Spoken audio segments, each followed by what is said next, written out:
all the different ways of having in the three ideas, in the three ideas of Torah, the Mils Chasadim, and Mispal, and Matzibur, we were saying that those three things need to be done in a way of Shalom, to be able to bring the ultimate level of Shalom, where the enemies are completely transformed to friends, like it'll be in the Gula Asidah. We have to start that already now at present in our Avodah. To do so, he starts explaining the idea of Shalom in the study of Torah, and he was explaining about that in Nigla the Torah, there's room for one's ego to be involved. Because there's room for one's ego to be involved, so it's not in a way of Pada Shalom, because you have the challenges of the ego and the person's mind, etc., because it's all about the person developing his ideas and so on, as opposed to learning Pnimis HaTorah. And Pnimis HaTorah, it's not about how much we understand, it's about how much one perceives and receives. And if there's difficulties, all you have to do is not deal and engage with the difficulties, just have to remove the outer layers that are maybe blocking us. Now the Rebbe is going to add more aspects of how we see that in the inner part of the Torah, in Pnimis HaTorah,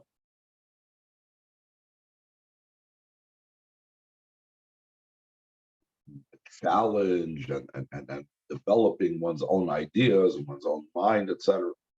So again, line 20 on page Yudzayin, and also without what we spoke about before about how one's ego is less involved in Pnimis HaTorah, because Pnimis HaTorah is not about questions and answers. It's also talking about spiritual things instead of physical things. So in addition to all of this,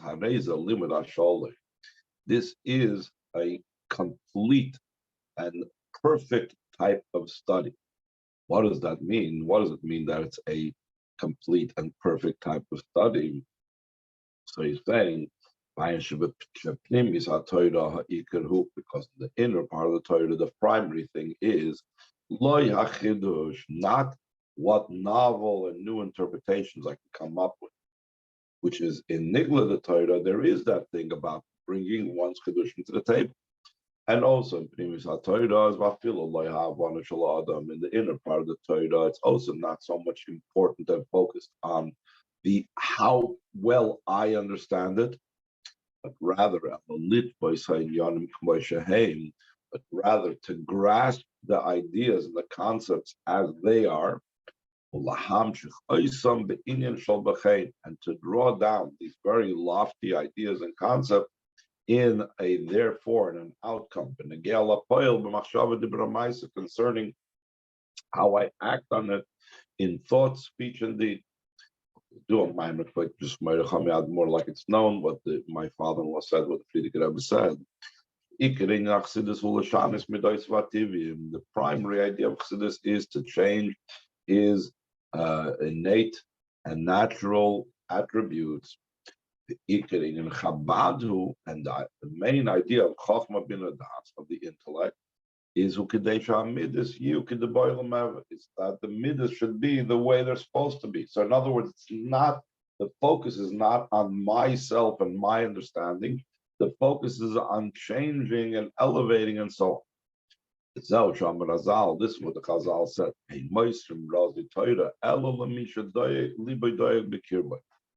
Not give the secrets of the Torah over only to someone whose heart is concerned and worried within him. What does that mean? When a person knows their state and spiritual situation that they find themselves in, and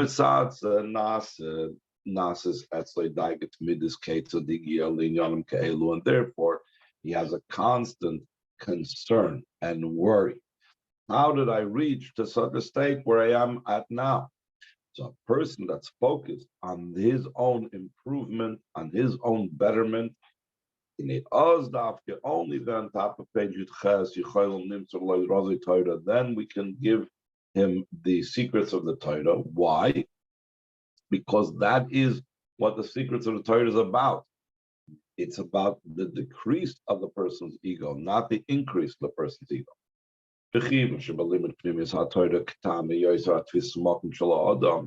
Since in the study of the inner part of the Torah, there is less room, there is less preoccupation with the person himself.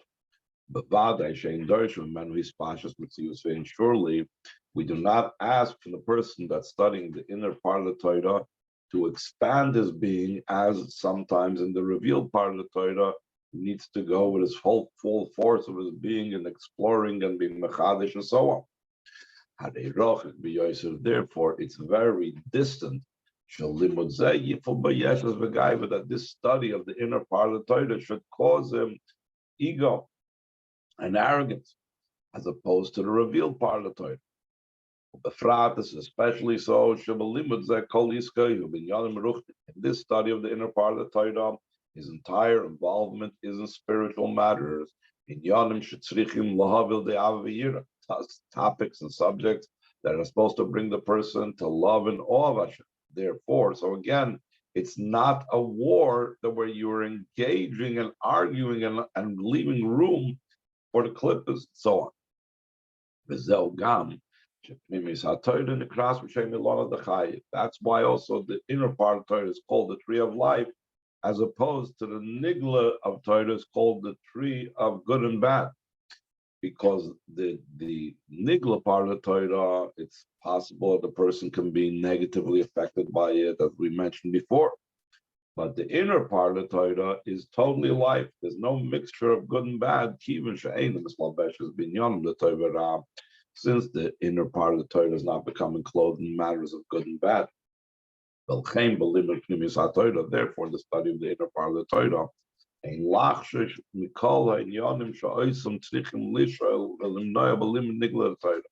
so there's no concern and worry about all those matters that one needs to negate and prevent when a person is studying the revealed part of the Torah, that we need to be concerned. He shouldn't get the matter of ego, etc. That's what Chazal said.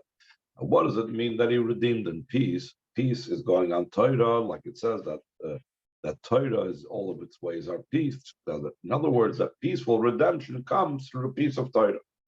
Like it's explained in many Mamarim, what type of Torah enables the redemption and peace? The intention in what it says, בשלום, that through the study of Torah we are redeemed in a peaceful manner. It's referring to the study of the inner part of Torah. The since in the study of the inner part of the Torah, involvement is in matters of light and spiritual topics.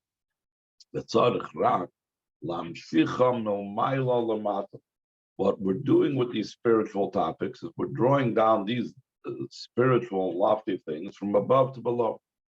Why are we doing so? To transform the below,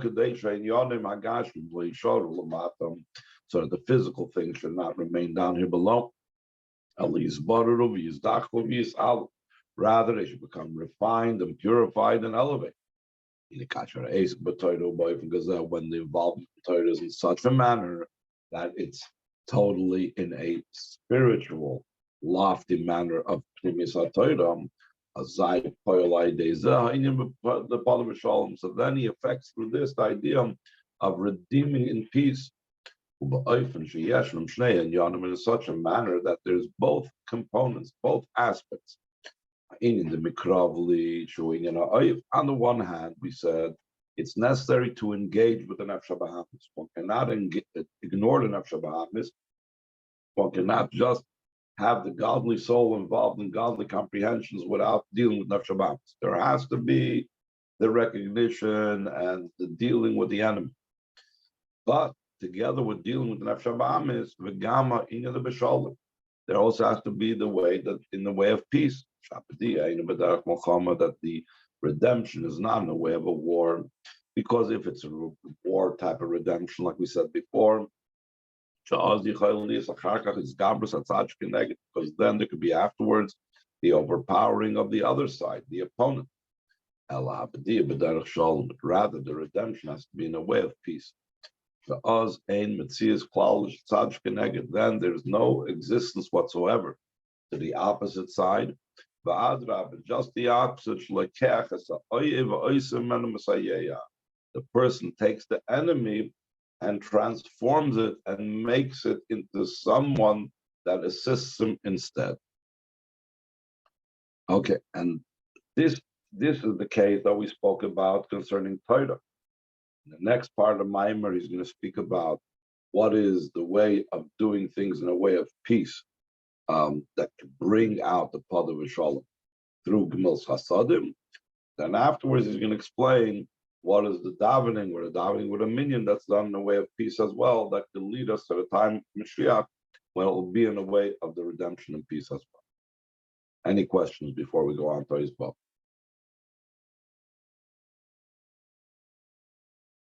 Okay, bottom of page Yud Ches, line 28, Oizba. So now he's going to bring an example, or he's going to explain how in Gemilas Chasadim there's also a idea of Pod of Shalom, as opposed to a possible way of Pada that's in the way of war. It says, similar to this, there's also the avodah of doing acts of kindness. Specifically, Gemilas Chasadim, even though there's a broad term of Gemilas Chasadim, which means all types of acts of kindness, like we have Birch Shachar, and this and that and the other, but in a more specific manner, Gemilas Chasadim is talking about giving a loan to a person, giving like we always say, a gemach, you establish a gemach, a free loan. So the Chazal say, tzedakah lanim. When you talk about charity, we talk about tzedakah. Tzedakah is for poor people. In other words, it's limited. Your mitzvah in tzedakah is limited to the people you can do it with. You can't do it with everybody. You can only do it with a poor person. But Gemilas Chasadim, bein lanim or bein lashirim, giving a gemach, giving a loan is applicable both for a poor person and a rich person. A lot of times, a rich person needs to have a loan for whatever reason. They're not liquid, or they need to have to invest, etc., etc. So we have loans as a much broader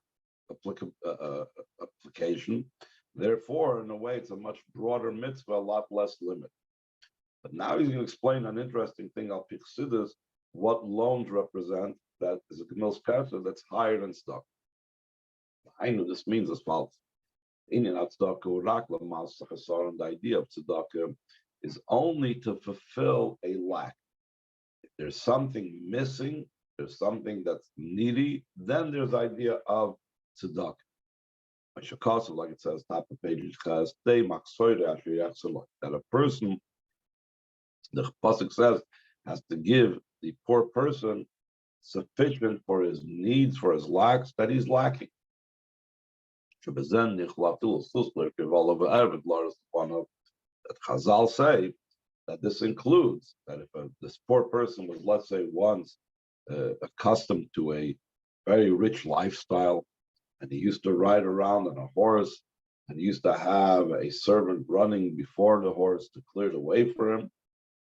In our days, maybe we can call it, he had a chauffeured car. So if the community is able to, they're supposed to fill that lack, because that's what he's missing. For a person that's accustomed to this, this is something that he is lacking. But even after all of that, all this means is only what is sufficient to fill what he is lacking. But the Chazal say, for the person, we are not obligated to make the person who was poor rich again. We only have to fill that lack. What does this mean spiritually? When we're filling someone's lack, what's the idea in Avodas Hashem? Kol ma shechoser etzel avodah, ba'osis manu ba'osis makim. Tzedakah is about filling and completing that which is the person's lacking in his avodah at that time and in that place. It's not an idea of riches. Because, like I just now mentioned before, you do not have an obligation to make the person rich. What does this mean in the spiritual sense? The idea behind this is, it's known, the entire idea that there is an opponent to Kedusha, the root of the opponent, in other words, of Klippus, it all began with the first constriction. Because Hashem constricted his light, therefore it allowed that eventually, after much Seder Shtalshlus, there could be something that's in opposition to Kedusha. The Rebbe goes on to say in line 8, the first constriction was in the way that Hashem removed all the light that filled the space. Not like all the other following Tzimtzumim that was Tzimtzum B'derech Miut, that he only decreased the light. Here he completely removed all the light and began anew.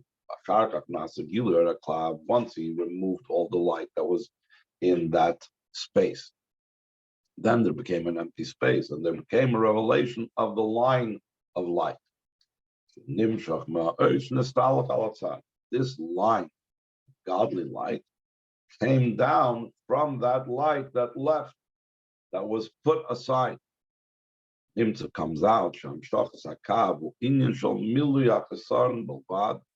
the idea of the drawing down of this line of godly light that came from the light that was there before is only about filling what was missing. The light that left this empty space and is now missing. Only that light itself returned and came down in this empty space. By days and the small and through that the deficiency and lack becomes filled. All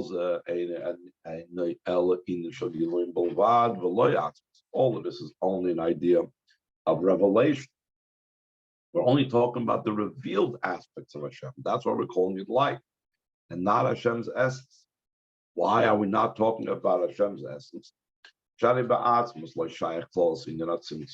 Hashem's essence, the general idea of tzimtzum, constriction, did not apply. Therefore, after much Seder Shtalshlus, even after the Kav came down, since it's from the level of Giluyim, since it's the level of godly revelations, so eventually there could come about something that's separate from godliness. Yes, there's a need in a level, an idea of a war. Since the ultimate perfection is that the redemption should be in a peace, in a way of peace.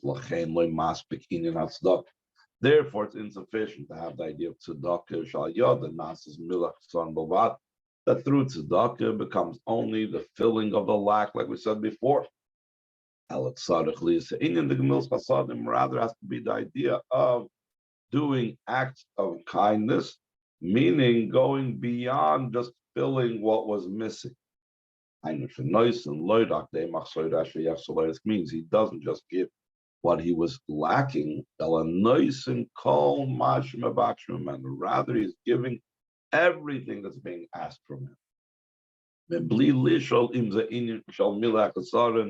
Without asking, is this something that you need? Am I just filling your need? Or is the Gemilas Chesed something that adds something new? Like, for example, in a practical sense, let's say a person has a house, but he wants to buy a new house, or he wants to remodel his house, or he wants to buy a bigger house. So he asks for a Gemilas Chesed, he asks for a loan. Nobody cares that he's asking for the loan because he wants a bigger house. You don't tell the guy, listen, I'm sorry, I will give you, but you have a house already. Nobody says that. That's not what a Gemilas Chesed is about. That's not what a loan is about. A loan is not about filling a lack. Tzedakah, you could say, a person could say, I need tzedakah because I don't have where to live. He says, what do you mean you don't have where to live? Don't you own a house? So, and you're right. There's no tzedakah involved in that, because at least not for that issue. But if the person says, I need to have a gemilas chesed because I need a loan because I want to add to my house or buy a bigger house, whatever it is, that we don't care, because gemilas chesed is about totally above and beyond. That's why it's also for rich people. The rich person is not lacking anything. And still in all, even though the rich person is not lacking anything, you still give him a gemilas chesed. So what does that mean spiritually? Line 26. So Mazem move on. This is understood also towards the drawn down to the world. That through doing an act of gemilas chesed, it spiritually comes down, not just a light that was lacking through the tzimtzum, which tzedakah is about filling a lack, but since gemilas chesed is about giving even for a rich one, someone that's beyond lacking, this draws down also Hashem's essence. And when you draw down Hashem's essence, then there's no room for the enemy whatsoever. Through that becomes the redemption and peace in the ultimate perfect way. Any questions? We're holding on Ois Zayin, top of page 12. So now the Rebbe is going to go on to explain this more in detail about the difference between tzedakah being for poor people and gemilas chesed being for rich also. And we could add in an explanation about tzedakah being for poor people. A verse like gemilas chesed is also to rich people. Not fill according to what is explained concerning davening. Name minute tefillah. There's two types of davening. It says in Tehillim, it says concerning there's a tefillah on the Chazal say there's a tefillah of a poor person.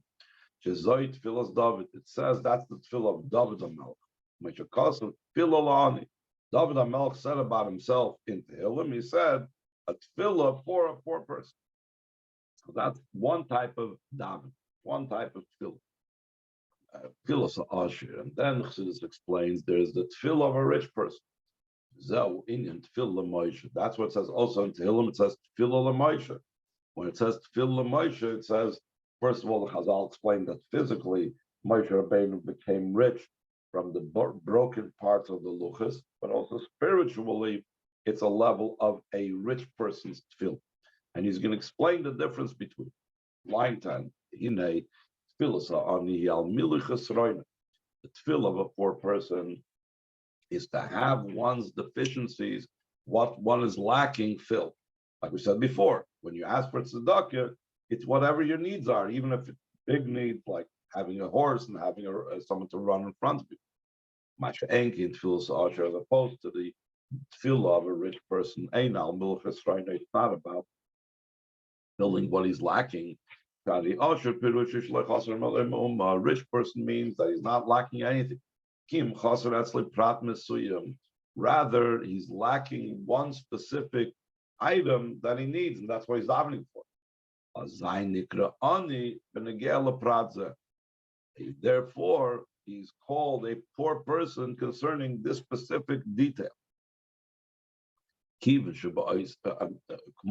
so too, I'm sorry, he's saying that this is not the tefillah of a rich person. It doesn't mean that he's lacking even one thing, or because then he wouldn't be considered rich. Also,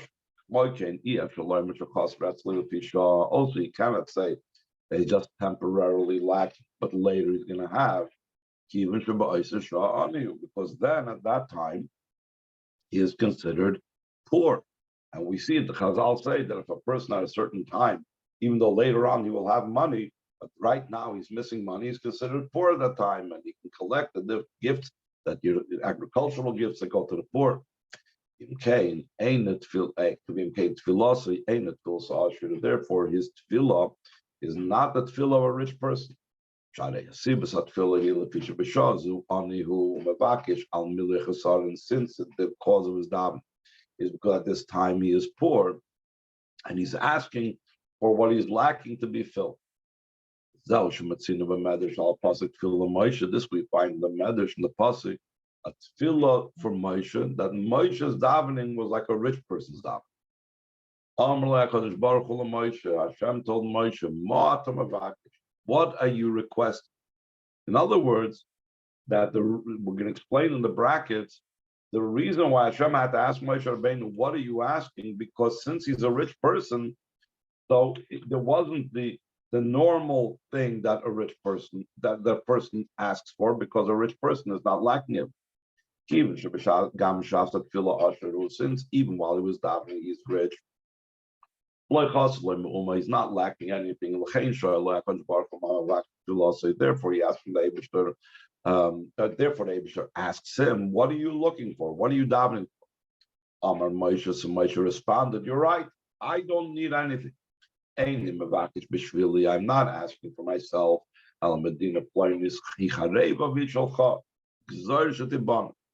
That, like he gives an example, gives a metaphor of a wise person that said, they told the king, there's this certain country that's destroyed, and it's one of your countries. Make a decree that should be rebuilt. The same thing, Moshe Rabbeinu did not ask for himself. Moshe Rabbeinu, who had it, he was a rich person's tefillah, therefore he didn't ask for his own sake, but he asked for the Yid.